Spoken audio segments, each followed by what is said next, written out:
ఈ సమయంలో దేవుడు మన కొరకు సిద్ధపరిచిన వాక్య భాగాన్ని చూసుకుందాం. యోహాను సువార్త 14వ అధ్యాయం 27వ వచనం చదువుకుందాం. యోహాను సువార్త 14వ అధ్యాయం 27వ వచనం. శాంతి మీకు అనుగ్రహించి వెళ్ళుచున్నాను, నా శాంతినే అనుగ్రహించుచున్నాను, మీకు అనుగ్రహించుచున్నాను. లోకమిచ్చినట్టుగా నేను మీకు అనుగ్రహించటలేదు, మీ హృదయమును కలవరపడనీయకుడి, వెరవనీయకుడి. హల్లెలూయా. ప్రభు వాక్యం దీవించును గాక. చూడండి, ఈరోజు సంఘంతో దేవుడు మాట్లాడుచున్నాడు. శాంతి అనేది మనకి చాలా అవసరం. నేటి దినంలో ఏ వ్యక్తి కూడా సమాజంలో శాంతి సమాధానంతో లేడనే చెప్పుకోవాలి.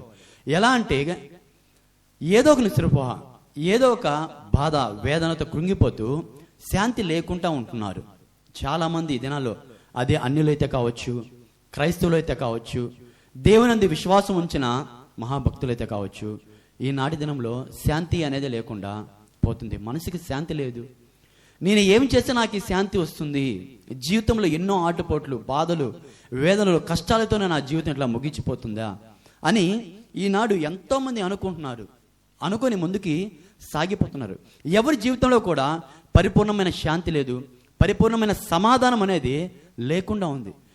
ఎట్ ద టైం, ఈ టైంలో నాకు శాంతి కలిగింది, మనసుకు ప్రశాంతంగా ఉంది అనుకుంటే వెంటనే ఏదో ఒకటి, అది అన్యులు కావచ్చు, ముఖ్యంగా అయితే దేవుని బిడ్డలు ఏదో రకంగా శాంతి కోల్పోతున్నారు. ఈరోజు సమాధానం లేదు, ఇంట్లో ఆరోగ్యం లేదు, సమాధానం లేదు, ఆర్థిక పరిస్థితులు బాగలేవు, శాంతి లేదు. ఎలాంటి ప్రభువా, ఎలా ప్రభువా నాకు శాంతి ఎలా దొరుకుతుంది అని ఈనాడు ఎంతోమంది వేదనకి గురైపోయి వాళ్ళ హృదయాన్ని కలవరపడిపోతుంది. అందుకే దేవుడు ఈరోజు సంఘంతో మాట్లాడుతున్నాడు. నా శాంతినే మీకు అనుగ్రహిస్తున్నాను, నా శాంతి. ఆయన శాంతాస్వరూపి ఉన్నాడు. నిర్మల హృదయం గల వ్యక్తి అయిన గొప్ప దేవుడు ఆయన. యోహాను సువార్తలో మనం ప్రత్యేకంగా గమనిస్తే ఆయన ఒక పరిపూర్ణమైన దేవుని వలె మనం చూడొచ్చు. పరిపూర్ణమైన దేవుడిగా మనకు ప్రభుని యేసుక్రీస్తు వారు కనపడుతున్నారు. అయితే ఆయన అంటున్నాడు, నా శాంతినే మీకు అనుగ్రహించుచున్నాను కానీ లోకం ఇచ్చేటటువంటి శాంతి కాదు. అంటే ఇక్కడ గమనించండి, లోకంలో కూడా శాంతి ఉంది, అంటే లోకంలో కూడా శాంతి దొరుకుతుంది అని ప్రభువైన యేసుక్రీస్తు వారు అంటున్నారు. శాంతి మీకు అనుగ్రహించి వెళ్ళుచున్నాను. ఎక్కడికి వెళ్తున్నారైనా? పరలోకమునికి వెళ్ళవలసిన సమయం ఆసన్నమైంది కాబట్టి ఆయన ఈ మాట అంటున్నారు, శాంతిని అనుగ్రహించి మీకు వెళ్ళుచున్నాను, నా శాంతిని మీకు అనుగ్రహించుచున్నాను, లోకం ఇచ్చినట్టుగా నేను మీకు అనుగ్రహించడం లేదు. చూడండి, లోకంలో కూడా శాంతి ఉంది. అన్యులు అనుకుంటున్నారు, నాకు మనసుకి ప్రశాంతత కావాలి అంటే ఉన్నాయి కండి. ఇవాళ సోషల్ మీడియా బాగా పెరిగిపోయింది. ఫోన్ చూడడం వల్ల నాకు శాంతి లభిస్తుంది, లేదా సినిమాలకు వెళ్ళడం వల్ల నాకు శాంతి కలుగుతుంది, లేదా ఫ్రెండ్స్ని కలవడం వలన, లేదు ఒక ఏరియాకి వెళ్ళడం వల్ల నాకు శాంతి కలుగుతుంది. ఇంకొంచెం ముందుకు వెళ్తే అన్యులు పలానా బార్ షాప్కి వెళ్తే నాకు శాంతి దొరుకుతుంది, మనశ్శాంతి దొరుకుతుంది అనుకుంటున్నారు. కానీ దేవుడు అంటున్నాడు, ఆయన శాంతినే మనకు అనుగ్రహిస్తున్నాడు. ఆ శాంతి ఈరోజు ఎలా ఉండబోతుందో మనం చూస్తున్నాం. ఆ శాంతి ఎప్పుడైతే నీ హృదయంలో పొందుకుంటావో, ఎలాంటి సమస్య వచ్చినా సరే మన హృదయం ఎప్పటికీ కలవరపడదు, మన హృదయం ఎప్పటికీ వెరవదు. ఆ శాంతిని పొందుకోవాలా. అన్యులు చూడండి, ఒక మూవీకి వెళ్తే నాకు శాంతిగా తెలుపుతుంది. ఎంతసేపు ఉంటుంది మూవీ? మహా అయితే 3 hours ఉంటుంది. ఆ 3 hours తర్వాత మళ్ళీ వేదనకో బాధకో గురి అయిపోతూ ఉంటాడు ఆ వ్యక్తి లేదా ఆ స్త్రీ. అర్థమవుతుందా? లేదు, మూవీ కాకుంటే ఏదో మద్యం సేవించాడు, నాకు ప్రశాంతంగా ఉంది. ఎంతసేపు ఉంటుంది మద్యం మత్తు? కాసేపు అయిపోగానే మళ్ళీ సమస్య, తన హృదయం కలవరపడిపోతూ ఉంటుంది. అయితే ఈరోజు దేవుడు మనతో మాట్లాడుతున్నాడు. ఆయన ఇచ్చిన శాంతిని కన్నా మనం పొందుకుంటే ఎలా ఉంటుంది, ఎలా ఉండబోతుంది? చాలా ప్రశాంతంగా, చాలా నెమ్మదిగా ఆయన ఇచ్చే శాంతిని మనము పొందుకోబోతున్నాం. ఆయన శాంతిని అనుగ్రహించేవాడై ఉన్నాడు. ఆయన పరలోకానికి వెళ్ళడానికి సమయం ఆసనేదని అక్కడ ఉన్న జనులతో చెప్తున్నాడు. నా శాంతిని మీకు అనుగ్రహిస్తాను, ఆదరణకర్త అయిన పరిశుద్ధాత్మ దేవుడు నా తండ్రి పంపబోచున్నాడు అని ఆ లేఖన భాగంలో రాయబడి ఉంది. ఏమండి, గమనించండి, లోకమిచ్చే శాంతి అపవాది ఏ రకంగా తీసుకెళ్తాడో తెలుసా?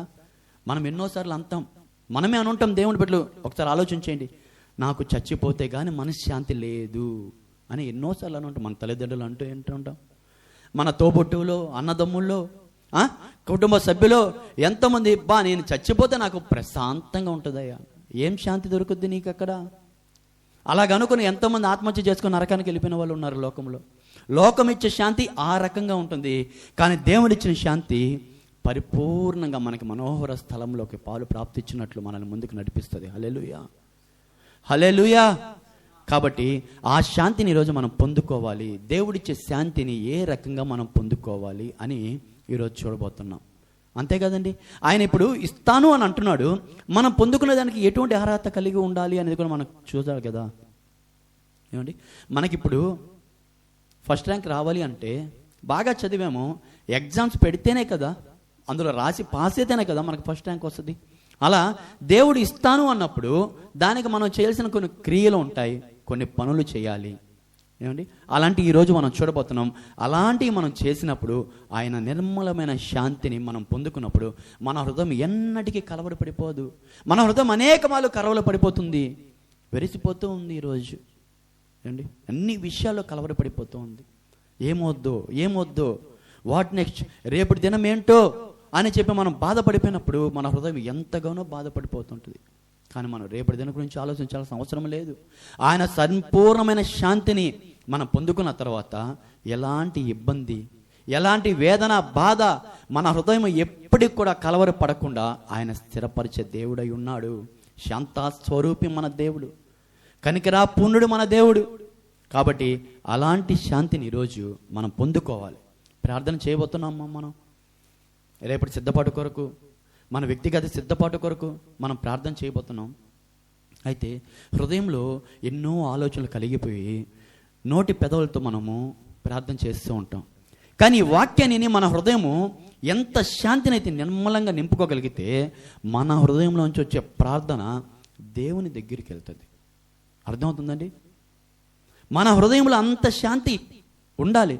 ఈరోజు అంటే సంఘానికి వచ్చే క్షణం ముందు కూడా మన హృదయం ఎంతగానో బాధపడిపోయి ఉంటుంది, ఎంతగానో అనేక రకాల సమస్యలు, ఆలోచనలు, అలాంటివన్నీ దూరపరిచి ఈరోజు నిర్మలమైన ఆ శాంతిని మనకి దేవుడు అనుగ్రహించేవాడై ఉన్నాడు కనుక మనం ఎలాంటి క్రియలు చేసి ఆయన ఇచ్చే శాంతిని మనం పొందుకొని పరిపూర్ణంగా తీర్చబడాలి అంటే కొన్ని అంశాలు మన దేవుడు మనతో మాట్లాడుతున్నాడు. అందులో మొదలుగా చూడండి, మత్తయి రాసిన సువార్తకి వెళ్దాం. మత్తయి రాసిన సువార్త 11వ అధ్యాయం, మత్తయి 11:28. ప్రయాసపడి భారము మోసుకొనుచున్న సమస్త జనులారా నా యొద్దకు రండి, నేను మీకు విశ్రాంతిని కలుగజేతును. చూడండి, ప్రయాసపడి భారము మోసుచున్న సమస్త జనులారా నా యొద్దకు రండి, మీకు విశ్రాంతిని కలుగజేస్తాను అని దేవుడు యేసుప్రభు వారు మనతో మాట్లాడుతున్నాడు. ఈ లేఖ భాగం మనకు బాగా తెలుసు. ప్రయాసపడి భారం మోస్తున్న సమస్త జనులారా అని ఆయన ఇక్కడ మెన్షన్ చేస్తున్నాడు. బాగా గమనించారా? నాలో విశ్వాసం ఉంచిన జనులు అనలేదు, అన్ని జనులు అనలేదు, సమస్త జనులు అని ఆయన ఇక్కడ మెన్షన్ చేస్తున్నాడు. సమస్త జనులు అంట భారము మోస్తున్నారు, సమస్త జనులు భారము మోస్తున్నారు. ఆ భారము తీసివేసి నా యొద్దకు రండి, మీకు విశ్రాంతిని కలుగు చేస్తాను. ఇక్కడ మనం గమనించాల్సిన పాయింట్ ఏంటి అంటే ఆయన యొద్దకు మనం వెళ్ళాలి. హల్లెలూయా. ఆయన యొద్దకు మనం వెళ్తే సంపూర్ణమైన విశ్రాంతి మనకు కలుగుతుంది, సంపూర్ణమైన శాంతి మనకు కలుగుతుంది. సమస్త జనులు భారం మోస్తున్నారంట. భారం మోయట్లేదా ఈరోజు? చెప్పాలమ్మా, ఖచ్చితంగా మనం భారము మోస్తున్నాం. మనం భుజం పైన భారం ఉంది. నేను మాట్లాడే కుటుంబ భారం గురించి కాదు, అనేక రకమైన సమస్యలు మనం భారము మోస్తున్నాం. ముఖ్యంగా ఇంకా లోతుకెళ్ళి చెప్పాలంటే పాప భారమును మనం మోస్తున్నాం. ఆ పాప భారమును మనం పక్కన పెట్టి ఆయన యొద్దకు వెళితే ఆయన మనకి విశ్రాంతిని కలగజేస్తానని ఈరోజు దేవుడు మనతో మాట్లాడుతున్నాడు. ఆయన యొద్దకు మనం పోవాలి. పోయినప్పుడే ఆ శాంతి మనకు అనుగ్రహించబడుతుంది. ఏ శాంతి? ఆయన ఇచ్చే శాంతి, లోకం ఇచ్చే శాంతి కాదు. దేవుడి యొద్దకు వచ్చాం, మనము వచ్చాం, ఓకే. నిజముగా వచ్చామా? అర్థం చేసుకోండి బాగా. నిజముగా వచ్చామా? శరీరమే వచ్చిందా? మన మనసు ఎక్కడైనా ఉందా? 2 పాయింట్లు. Body present, mind absent. చాలా చాలా చాలా మట్టుకు జరిగేది ఇదే అనమాట. ఎక్కడైనా స్టడీస్కి వెళ్ళినా, లేదు ఇంకో దగ్గరికి వెళ్ళినా కూడా బాడీ ప్రెజెంట్ అవుతుంది, కానీ మన మైండ్ ఎక్కడో ఆలోచన చేస్తూనే ఉంటుంది. కానీ చూడండి, అందుకే అంటున్నాడు లోకం ఇచ్చే శాంతి అంటే ఎట్లా ఉంటుందంటే, ఒక మూవీకి వెళ్తే నిశ్చయంగా కరెక్ట్గా బాడీ మైండ్ 2 ఏకాగ్రత చేసి ఆ మూవీని చూస్తాడు. 10 సంవత్సరాలు కాదు, వాడు చచ్చిపోయేదాకా తట్టినా కూడా ఆ సినిమాని ఖచ్చితంగా చెప్పేస్తాడు. ఆ పాట దేంట్లో కూడా చెప్పేస్తాడు. ఎందుకంటే వాడి మైండ్, వాడి బాడీ ఏకాగ్రతగా ఆ 3 గంటల మూవీని ఖచ్చితంగా చూశాడు. కానీ ఇక్కడ కూర్చున్న మనము ఆయన వద్దకు వచ్చేమో కానీ మన మనస్సుని ఆయన దగ్గరికి తీసుకురాలేదు. మనం ఆయన దగ్గరికి వచ్చున్నాం అంతే పేరుకి, కానీ మనము నిజముగా ఆయన యొద్దకు, ఆయన పాదాల చెంత కానీ ఈ రోజు కానీ వచ్చగలిగితే, వచ్చి ఉంటే, ఆయన మనం కానీ అంగీకరిస్తే నిజంగా ఈరోజు రాత్రి మనకి శాంతి అనుగ్రహింపబడుతుంది. హల్లెలూయా.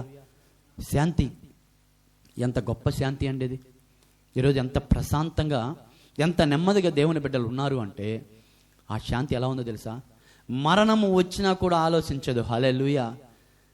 మనం రేపు చనిపోతాం తెలిస్తే కలత ఉంటుంది. ఎవరి మీద కలత ఉంటుందో తెలుసా? కుటుంబ సభ్యుల మీద కలత ఉంటుంది. అటువలే ఇతరుల మీద, అంటే మనం ప్రేమించుకున్న వారి మీద కలత ఉంటుందే, కానీ నేను చనిపోతే నిశ్చయముగా నా దేవుని రాజ్యాన్ని నేను స్వతంత్రించుకుంటాను అనే ఒక శాంతి, నెమ్మది దేవుని బిడ్డలకే కలుగుద్ది. హల్లెలూయా. ఇతరులు కలగదు. అన్యులైతే చనిపోతానంటే శాంతంగా సమాధానంగా ఉంటాడమ్మా, ఎవ్వరు ఉండరు. చనిపోతానంటే బాధ, బాధ, దిగులు, విచారం, అయ్యో నీ కూడబెట్టిన ఆస్తులు, ఇవన్నీ ఆలోచన చేస్తాడు. కానీ దేవుడిచ్చిన శాంతిని మనం పొందుకుంటే, మనము దేవుడి దగ్గరికి వెళ్ళేటప్పుడు కూడా మరణిస్తే మరణి, చచ్చిపోతాం, చనిపోతాం, ఏమవుతుంది అనుకుంటాం. కాబట్టి ఈరోజు దేవుడు అంటున్నాడు, ఆయన యొద్దకు మనం కానీ వస్తే ప్రయాసపడుచున్న మన భారమనంతా తీసి పక్కన పెట్టేసి ముందు సాగిలు పడిపోవాలా. నా వల్ల కాదయ్యా ఈ భారం మొయ్యడము. మనం భారం మొయ్యలేమనే ఆయన సిలువ మోసాడు. ఈరోజు ఆ సిలువ లేకపోతే అసలు మన బతుకుకి విలువే లేదు. హల్లెలూయా. ఆ సిలువ కానీ ఆయన కానీ మొయ్యకుంటా ఉంటే ఈరోజు మన బ్రతుకుకి విలువ లేదు. అది మనం గుర్తెరగాల ఒక క్రైస్తవుడిగా. సిలువకున్న విలువ, అంత గొప్పతనం ఏముంది అంటే, మన పాప భారము మనంతా మోసుకుపోయిన ఒక గొర్రె పిల్ల ఉంది కాబట్టి మనకి ఈరోజు శాంతి సమాధానంగా ఉన్నాం. అందులో ప్రత్యేకంగా చెప్పాలంటే మనం ఇంకా అదృష్టవంతరంలో భారతదేశంలో పుట్టాము, ఆంధ్రప్రదేశ్లో పుట్టాము, నెల్లూరులో పుట్టాము. మనం నిజంగా అదృష్టవంతులం. పక్క దేశాలు, పక్క కంట్రీస్, స్టేట్స్ ఎలా ఉన్నాయంటే ఈరోజు శాంతి సమాధానము లేదు. అక్కడ ప్రజల్లో నెమ్మది లేదు.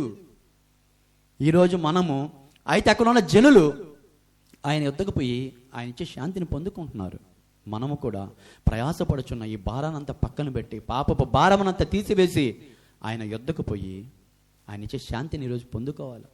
విశ్రాంతిని కలుగు చేస్తాడు ఆయన, విశ్రాంతిని కలుగు చేస్తాడు. ఆ విశ్రాంతి ఈ లోకంలో ఎవ్వరు మనకి ఎవ్వరు నువ్వు ఎంత వెలబెట్టి కొంటానన్నా కూడా రాదు. వచ్చినా కూడా అది తాత్కాలికం. శాశ్వతమైన విశ్రాంతి, శాశ్వతమైన శాంతి ఆయన ఒక్కడే మనకు అనుగ్రహించగలడు. హల్లెలూయా. మొదటిగా మనం చూసాం, ఆయన యొద్దకు వస్తే మనకి శాంతి కలుగుతుంది. రెండోదిగా చూద్దాం, యెషయా రాసిన గ్రంథంకి వద్దాం. యెషయా గ్రంథం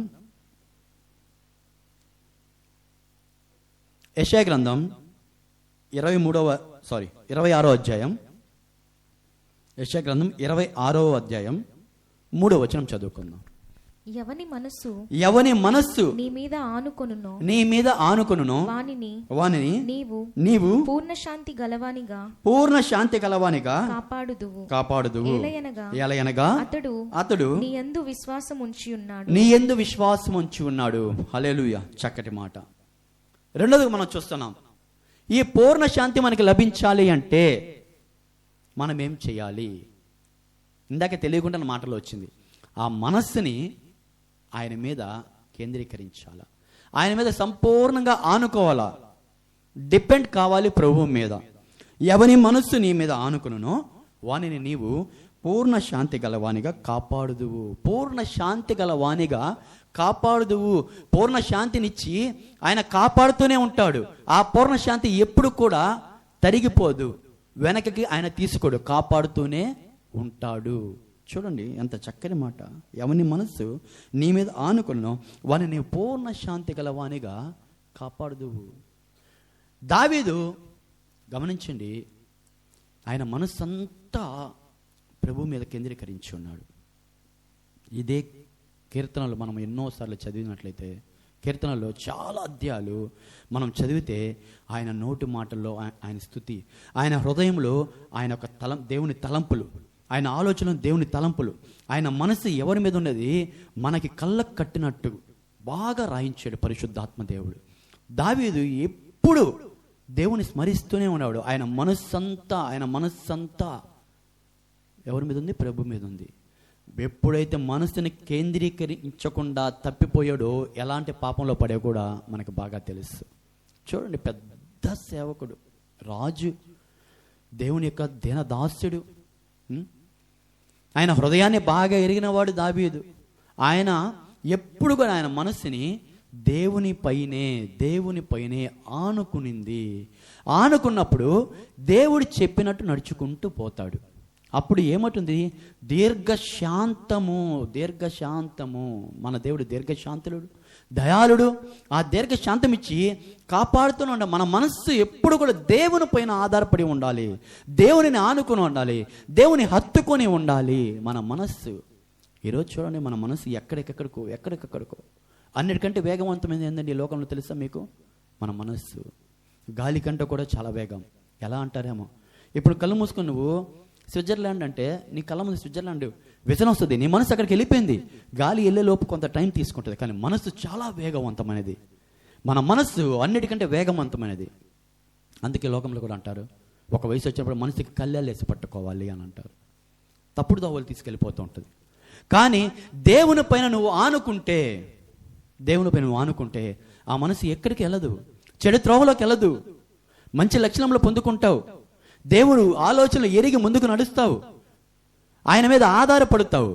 అప్పుడు పూర్ణ శాంతి గలవాడుగా, పూర్ణ శాంతి, పరిపూర్ణుడు అండి మన దేవుడు. ఎక్కడ కూడా ఇన్బ్యాలెన్సింగ్ లేదు. ఒక మనిషిలో ఇన్బ్యాలెన్సింగ్ అనేది ఉంటుంది, కొదవ అనేది ఉంటుంది. నువ్వు ఏమి చేసినా సరే మన జీవితంలో పరిపూర్ణతని సంతరించుకోలేవు. నువ్వు ఎంత జ్ఞానవంతురాలువైనా ఏదైనా సరే మన జీవితం ఫుల్ఫిల్ కాదు. అదే దేవుడు పరిపూర్ణుడు. ఏ విషయంలో తీసుకున్నా సరే, ఇప్పుడు ఆయన శాంతిని ఇవ్వబోతున్నాడు. శాంతి ఇవ్వడంలో ఆయన పరిపూర్ణుడు, కాపాడంలో ఆయన పరిపూర్ణుడు, ఆయన సమర్థుడు. ఆయన ఒక్కడికే సాధ్యమవుతుంది. గమనిస్తున్నారా? పూర్ణ శాంతి గలవానిగా కాపాడుదువు. ఎలయనగా అతడు నీ యందు విశ్వాసం ఉంచి ఉన్నాడు. ఇక్కడ కూడా చూడండి, విశ్వాసం అని మెన్షన్ చేస్తున్నాడు.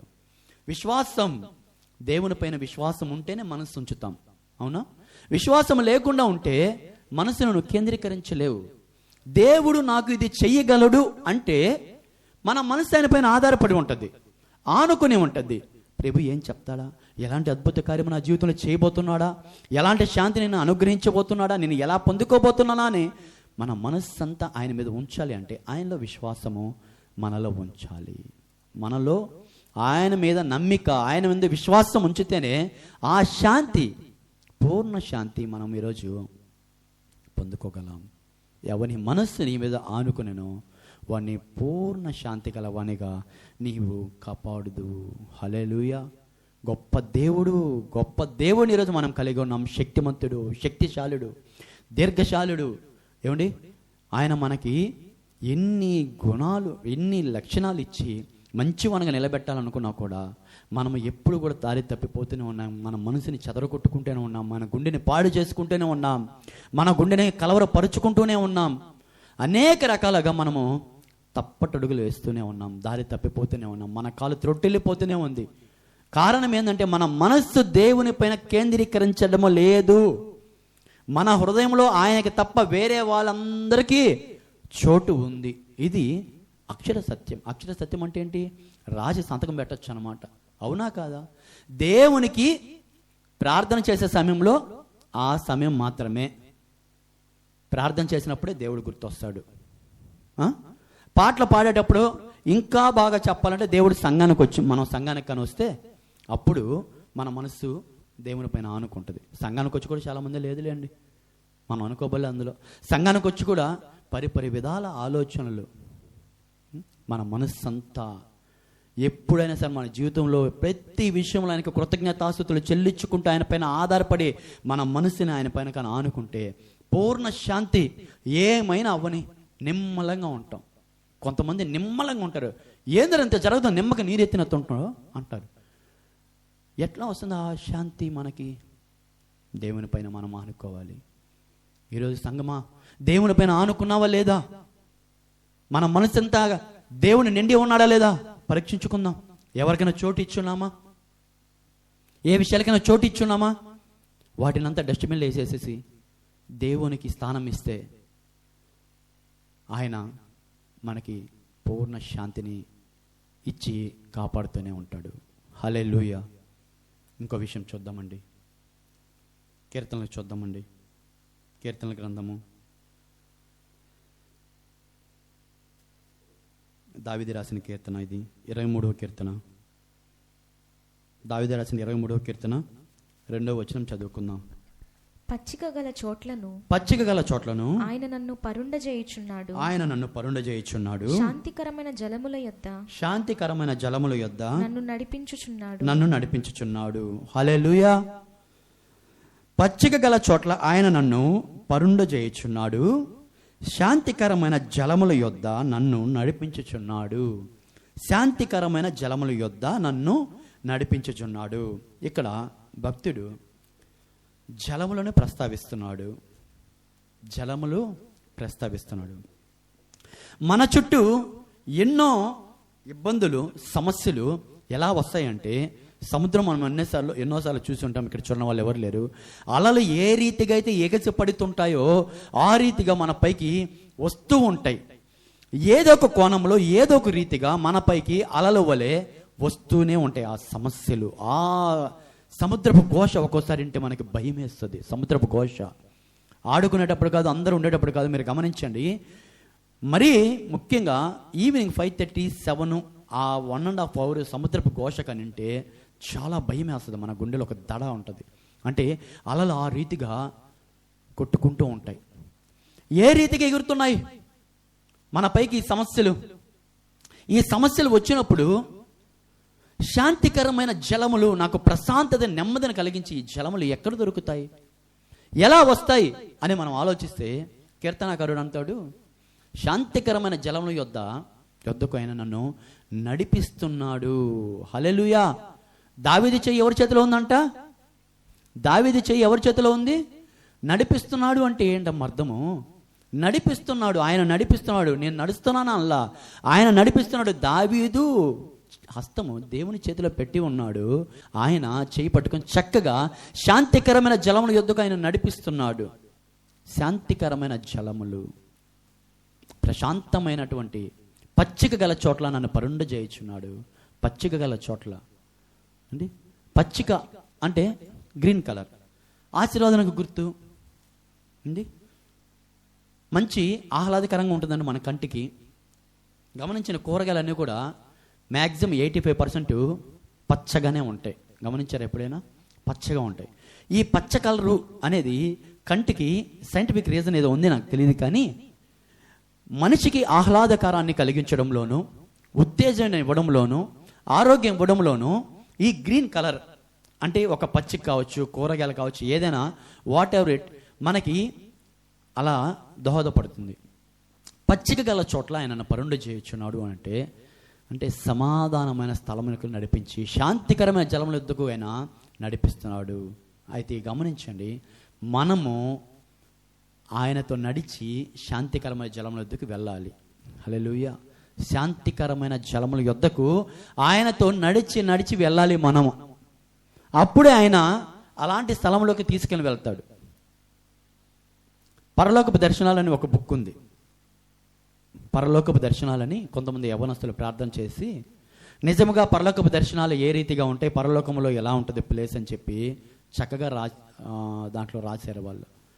అనేక మార్లు మీకు కూడా పరలోకపు దర్శనాలు అంటే దేవుడు ఇలా అని మనకి కళల ద్వారా కొన్ని దర్శనం ద్వారా మనం చూసి ఉండవచ్చు.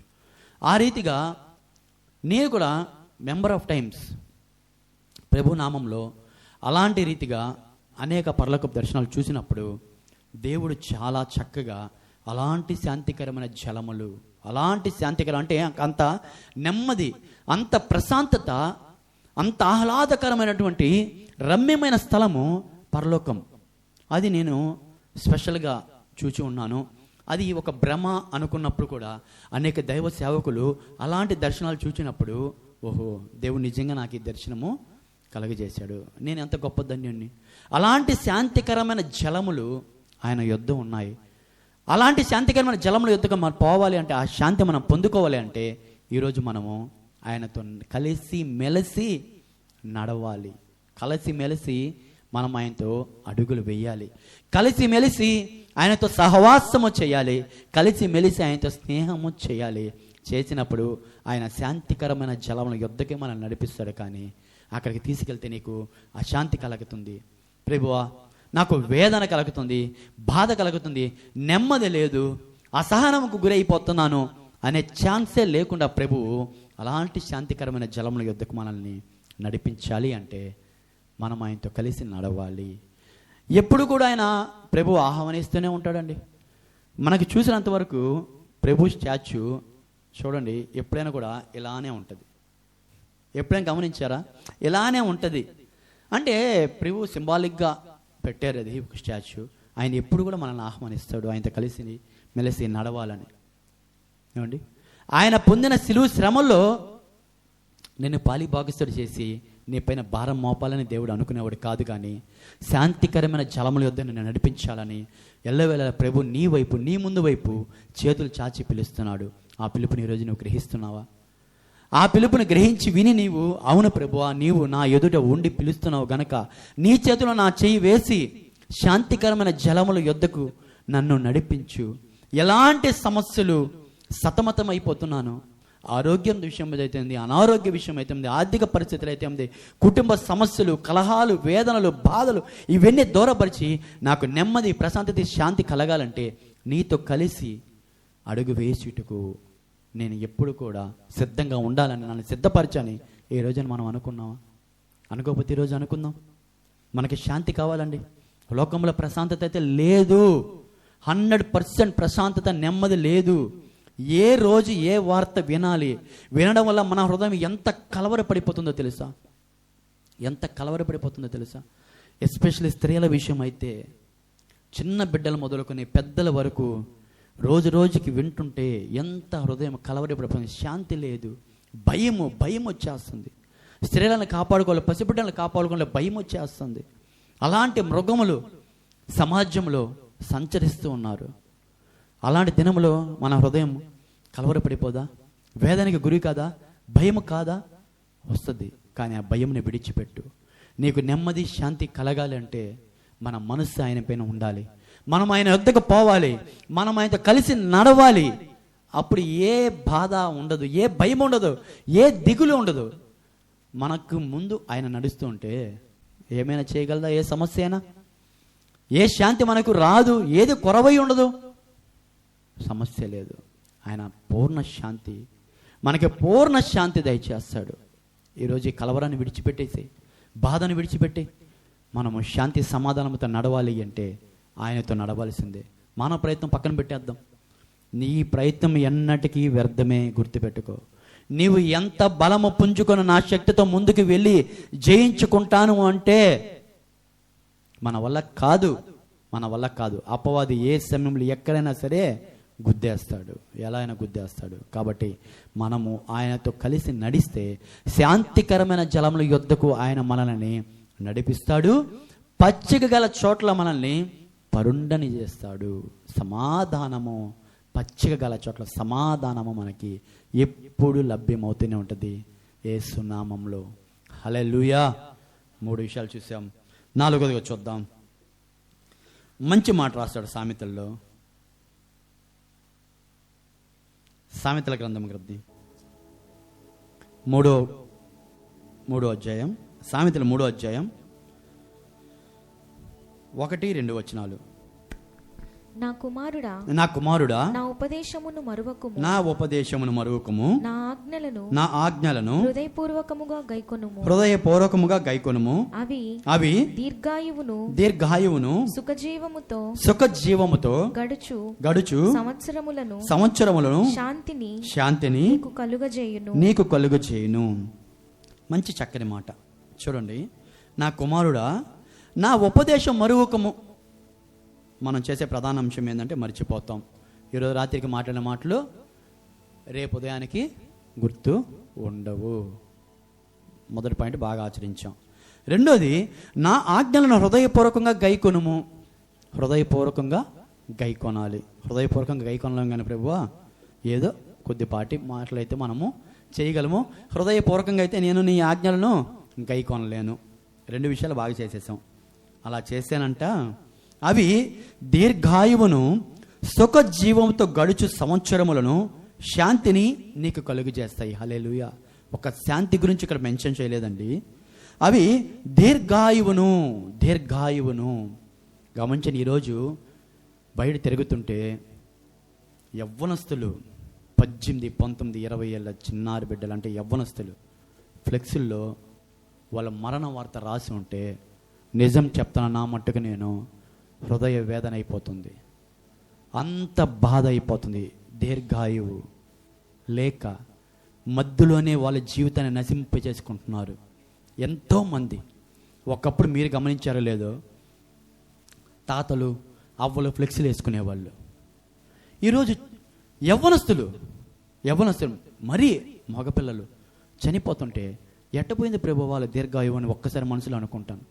ఆయన ఇచ్చేది ఒకటే ఆన్సర్ ఇస్తాడు, ఏం చేయలేము. వాళ్ళు పోగొట్టుకుంటే మనం ఏం చేస్తాం? మనం ఏం చేయలేం. విచ్చలవిడితనం, దీర్ఘాయువు లేక. దేవుడు ప్రతి మనిషికి ఒక ఆయుష్నిచ్చాడు.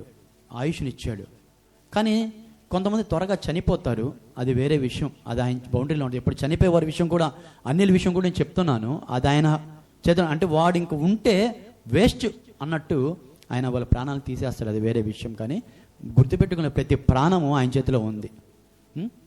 చిన్నారి బిడ్డలు అంటే యవ్వనస్తులు ఎలా చనిపోతారు? వాళ్ళు ఏమైతే దీర్ఘాయువు లేదు. అయితే దీర్ఘాయువును సుఖజీవముతో గడుచు సంవత్సరములు. బాగా గమనించండి, ఎన్నో సంవత్సరములు గడిచిపోతూ ఉన్నాం. 2024 అయిపోయిన 2025లో కూడా ఎంత ఫాస్ట్గా, ఎంత త్వరితగతిగా మనం ముందుకు వెళ్ళిపోతూ ఉన్నాం. ఈ గడిచిన సంవత్సరాలంతా సుఖజీవంతో గడిచాం మనం? గడవలేదు. ఎందుకు గడవలేదో తెలుసా? అందుకే ఆయన అంటున్నాడు, నా కుమారుడా, నా ఉపదేశమును మరువకము. ఆయన ఉపదేశాలు మరవకు. ఆయనే ప్రభు యేసుక్రీస్తు వారు అనేక ప్రాంతములు తిరిగి సువార్త ప్రకటించేటప్పుడు అంట వేలాది మంది ఆయనను వెంబడించారు. కానీ అతి కొద్ది మందే మిగిలారు. ఎందుకనంటే ఉపదేశం విని వెనక్కి వెళ్ళిపోయే వాళ్ళు చాలామంది ఉన్నారు. నచ్చని వాళ్ళు, హేళన చేసేవాళ్ళు, నువ్వు నిజంగా దేవుని కుమారుడు అని హేళన చేసేవాళ్ళు, అలా ఎంతోమంది ఉన్నారు. ఈరోజు మనము ఆ స్థితిలో ఉండకూడదని దేవుడు మాట్లాడుతున్నాడు. ఉపదేశాన్ని అంగీకరించు, మరువకు, హృదయంలో స్థిరపరచుకో, హృదయపూర్వకంగా ఆయన ఆజ్ఞలను గైకొనాలి. మనకి ఎన్నో ఆజ్ఞలు దేవుడిచ్చాడు. ప్రధానమైన ఆజ్ఞ అతిక్రమం, పాపం. ఆయన ఇచ్చిన ప్రతి ఆజ్ఞను మనం ఎప్పుడైతే మనం తప్పిపోతామో మనము పాపము చేసిన వారమే. ఎంతకాలం ఆజ్ఞని తప్పిపోయి పాపము చేసి ప్రభువు పొందిన గాయములను మరలా రేపి ఆయన బాధపడేటట్టు చేసి, బాధపడ్డా కూడా తండ్రి ఎదుట మోకాళ్ళునే ప్రభువు ఆ బిడ్డను మార్చు అని ఇంతకోసం మన కోసం ప్రయాసపడుతున్న ప్రభుని ఈరోజు మనం మర్చిపోతున్నాం. ఆయన ఆజ్ఞలను హృదయపూర్వకంగా గైకుంటే మనకి దీర్ఘాయువు గడుచు సంవత్సరం అంతా సుఖజీవంతో గడుచుచు శాంతిని దేవుడు మనకి అనుగ్రహించుచున్నాడు. ఆయన ఆజ్ఞలను గైకొనాల. మొన్నే రీసెంట్గా ఏసన్న గారి గురించి ఏసన్న గారు చెప్తే ఒక సాక్ష్యం చెప్పారు. వీడియో లేదో ఆడియో సాక్ష్యం ఉన్నప్పుడు అంటే ఎంత ఒక దేవుని బిడ్డలు అల్పులు అంటే లోకంలో హెచ్చింపబడిన వాళ్ళు కాదు, జ్ఞానంలో కాదు, ధనికులు కాదు, ఒక అల్పులు అనుకుందాం. అందుకే ఆయన అంటాడు, జ్ఞానుల మధ్యలో వెర్రివారిని ఎన్నుకుంటాడు. హల్లెలూయా. అయితే యేసన్న గారంట 2 వారాలు ఒక కుటుంబము మందిరానికి రాలేదంట. యేసన్న గారు అప్పుడు చిన్న సంఘం పెట్టుకొని, ఏంది 2 వారాల నుంచి కుటుంబం రాలేదని ఆయన సైకిల్ తొక్కొని చాలా దూరము ప్రయాసపడి వెళ్ళారంట. ఒకరోజు ఆ రోజు వర్షిప్ చూసుకునేసి వెళ్ళారంట. ఒక జామ తోటలో కాపలాగున్న ఒక భార్య, భర్త, 2 పిల్లలు. బాగా వినాలి. ఎందుకు చెప్తానంటే, ఒక ఆజ్ఞని ఏ విధంగా గైకొని హృదయపూర్వకంగా మనసులో స్థిరపరచుకుంటారు అనే దాని గురించి చెప్తున్నా. అల్పులు వాళ్ళు అంటే ఒక జామ తోటకి కాపరలుగా ఉన్నారు. వాళ్ళకి గూడు లేదు, నీళ్ళు లేదు, ఏమండి ఏమీ లేదు. అయితే ఆ జామ తోటకి కాపలాగా ఉన్న వాళ్ళు దేవుని ప్రభువుని విశ్వసించి చాలా దూరం ప్రయాసపడి యేసన్న గారి మందిరానికి వెళ్ళేవారంట. ఈ 2 వారాల ముందు యేసన్న గారు ఒక వాక్యంలో చెప్తూ, మీరు కష్టార్జితంతో పొందుకున్న దాన్ని 10వ వంతుగా దేవుని మందిరానికి తీసుకురావాలి మీకు వచ్చిన దాంట్లో అని వాక్య సందేశం చెప్పారంట. వాళ్ళు దాన్ని ఎంతగా పాటించాలని హృదయంలో ఆజ్ఞని గైకొన్నారంటే హృదయంలో స్థిరపరచుకున్నారు. అయితే అది తర్వాత చెప్తాను. ఈ 2 వారాలు రాలేదని ఆయన వెళ్ళిన తర్వాత, ఏమ్మా 2 వారాలు రాలేదంటే, యేసన్న గారు, అయ్యగారు అది రాలేకపోయాము అని ఆమె నసకుతుందంట, బాధపడుతుంది. సరేనమ్మా వచ్చే వారమన్నా రండి అని చెప్పేసేసి ఆయన బయలుదేరుతుంటే, అయ్యా ఒక 5 నిమిషాలు అయ్యా, కొంచెం బొవ్వండి పెడతాను తినేసి. సరే, మీరు నమ్మమే ఆయన చెప్తాడు అంతే అన్నమాట. అంటే ఒక మనిషికి సరిపోని అన్నము అంత గింజలు తీసి అన్నం వండి పెట్టిందంట. ఆ అన్నం వండంగానే పిల్లకాయలు ఆత్రంగా పరిగిస్తున్నారంట అన్నం పైకి. వాళ్ళిద్దరు చిన్నారు బిడ్డలు ఆత్రంగా పరిగిస్తున్నారంట. నాకు విని అంత బాధేసింది. నాకు ఆత్రంగా పరిగిస్తున్నారంట అన్నం వైపు. వాళ్ళ అమ్మ, రే గమ్ముడు అయ్యగారు తినాలా, రే గమ్ముడు అయ్యగారు తినాలా. ఏందమ్మా పిల్లలు అడుగుతుంటే అన్నం పెట్టమంటే, అయ్యి దేవుడికి తీసిపెట్టిన దశంభాగం అండి. హల్లెలూయా. దేవుడికి తీసిపెట్టిన దశంభాగం అది. మీరు వచ్చారు కదా సేవకులు, నిజం చెప్పాలంటే మా దగ్గర డబ్బులు లేక రాలేదయ్యా 2 వారాలు. దేవుడు వాళ్ళని బహుగా దీవించును గాక. హల్లెలూయా. అంత నమ్మకంగా వాక్యాన్ని హృదయంలో గైకొన్నారు వాళ్ళు. ఈరోజు మనకు అహంకారం దండేస్తుంది. దేవుడు ముక్కుసూటిగా మనతో మాట్లాడుతుంటే, ఆజ్ఞలు గైకొనండి, ఆజ్ఞ ప్రకారంగా మీ జీవితం నడుచుకోండి అని అంటే, ఒక అల్పులు వాక్యాన్ని ఏ విధంగా హృదయంలో స్థిరపరచుకున్నారు. ఆస్తులు ఉన్నాయా, అంతస్తులు ఉన్నాయా, మేళ్ళ మిద్దెలు ఉన్నాయా, ఏమైందో చివరికి తెలుసా? ఆయన కళ్ళలో నీళ్లు పడి దీవించి వెళ్ళిపోయిన తర్వాత ఆ తోట యజమాని 10 ఎకరాల ఆసామి ఫారిన్ గట్లో స్థిరపడాలి అనే ఆలోచన కలిగి ఫారిన్కి వెళ్ళిపోతూ 10 ఎకరాలు నమ్మకంగా ఉన్న తోట మాలికి రాసి వెళ్ళిపోయాడంట. హల్లెలూయా, హల్లెలూయా. దేవుని యందు విశ్వాసం ఉంచిన వాడు ఎన్నడూ సిగ్గుపడడు. ఆయన ఆజ్ఞలను గైకొన్న వాడికి ఏ దినము కూడా శాంతి కలగలేదు అని ఎవరు చెప్పాల. దీన్ని పట్టుకున్నవాడు ఎక్కడ పతనం అయినట్టు కూడా ఎవరు చెప్పలా చూడాల. నాశనం అయిపోయిన బైబిల్ పట్టుకోనని చెప్పినవాడు ఎవడూ లేడు ప్రపంచంలో. పట్టుకోనివాడు నాశనం అయిపోయాడు.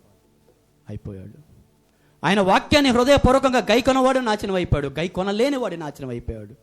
ఆయన్ని ఆచరించలేనివాడు నాశనం అయిపోయాడు. వాళ్ళ కుటుంబం అంతా 10 ఎకరాలతో సాగు చేసుకుంటూ సంవత్సరములంతా దీర్ఘాయువుతో సుఖ జీవనంతో ప్రభువుని వెంబడిస్తూనే ఉన్నారు. హల్లెలూయా. గొప్ప సాక్ష్యం. ఈరోజు మన బతుకులో ఆ సాక్ష్యం ఉందా? శాంతి కావాలా మనకి? ఆయన ఇస్తే ఉచితంగా పొందుకుంటాం. రక్షణే ఉచితంగా ఇవ్వబడింది. మనము నాశనం అయిపోతాం కనుక రక్షణ మాత్రమే మనకి ఉచితంగా దయచేయబడింది. మిగతావన్నీ నువ్వు కష్టపడి ఫలితాన్ని పొందుకోవలసిందే. ప్రభు యొద్ద యాచన చేయవలసిందే. అడగనందువలన వారు ఏమీ పొందుకోలేదని చెప్పి వాక్యం సెలవిస్తుంది. మనం ఖచ్చితంగా అడగవలసిందే. ఈరోజు ఆ శాంతి మనకి కావాలి అంటే, మన దీర్ఘాయువుతో బతకాలి అంటే, మనము మన కుటుంబ సభ్యులు దీర్ఘాయువుతో బతకాలి అంటే ఏం చేయాలా? ఆయన వాక్యాన్ని మరువకూడదు, హృదయంలో స్థిరపరచుకోవాలి. మనమే ఒక పత్రికగా తయారవ్వాలి. అర్థమవుతుందా? ఆయన ఆజ్ఞలను హృదయపూర్వకంగా శిరస్సా వహించాల. నీ ఆజ్ఞకి నీ తల వంచుతున్నాను ప్రభువా, నీ ఆజ్ఞకి తల వంచుతున్నాను. ఉండే గవర్నమెంట్లు వేస్తే ఆర్డర్ వేస్తేనే తల వంచి పోవట్లే. మనం తల వంచి పోవట్లే. ఏం ధిక్కరిస్తున్నామా అధికారిని? ఏమైనా ధిక్కరిస్తే జైలు పాలైపోతాను మనకు తెలుసు. ఇక్కడ సర్వలోకాన్ని సృజించిన దేవుని ధిక్కరిస్తే మీకు తెలియాల ఎక్కడికి వెళ్ళిపోతాము. ఆ ఆజ్ఞలను మరువబాకు. ఈరోజు హృదయంలో స్థిరపరచుకో. శాంతి కావాలని వెంపర్లాడుతున్న నీకు ఆయన ఆజ్ఞలను గైకొను, హృదయపూర్వకంగా గైకొను, తల వంచి నమస్కరించి ప్రభువా చిత్తం నువ్వు ఎలా చేయమంటే అలా చేస్తా. నేను దీర్ఘాయుతో ఉండాలా, నా కుటుంబం నా సంఘం దీర్ఘాయుతో నడిపింపబడాలా. అర్థం ఉందా? శాంతికరంగా మనం ఉండాలి అంటే ఈరోజు మనం ఆ పనులన్నీ మనము చేయాలి. ఎక్కడ ఎవరు జ్ఞానులు లేరు, అందరూ వెర్రివాళ్ళు. అర్థమవుతుందా? మట్టితో చేయబడిన మనకి ఎవరిని బట్టి అతిశయిస్తున్నావు నీవు? దేని బట్టి అతిశయిస్తున్నావు నీవు? దేని బట్టి అతిశయించాలి మనం? ఈ శరీరం మంది కాదు, ఈ ఆత్మ మంది కాదు, ఈ ప్రాణం మంది కాదు. దేనికి అతిశయించడము? అతిశయించు వాడెవడైనను ప్రభు నామందే అతిశయించును గాక. కాబట్టి దేవుడు ఈరోజు మనతో మాట్లాడాడు. దేవుడిచ్చే శాంతి లోకమిచ్చే శాంతి కాదు. దేవుడిచ్చే శాంతిని మనం పొందుకోవాలి అంటే మనము చేయవలసిన క్రియలు మొదటగా ఆయన వద్దకు రావాలి. అర్థమవుతుంది? మన మనస్సు ఆయన పైన ఆనుకోవాలి, ఆయనతో కలిసి నడవాలి. చివరిదిగా ఆయన హృదయపూర్వకంగా ఆయన ఆజ్ఞలను మనము గైకొనాలి. ఆయన ఉపదేశము ఎన్నటికీ మర్చిపోవద్దు. హల్లెలూయా. దేవుడు మన వినికిలో ఈ మాటలు ఉంచి దీవించి సంఘానికి ఆయన ఇచ్చే శాంతిని ఈ రాత్రి దినం దేవుడు అనుగ్రహించును గాక. ఆమేన్. Praise the lord.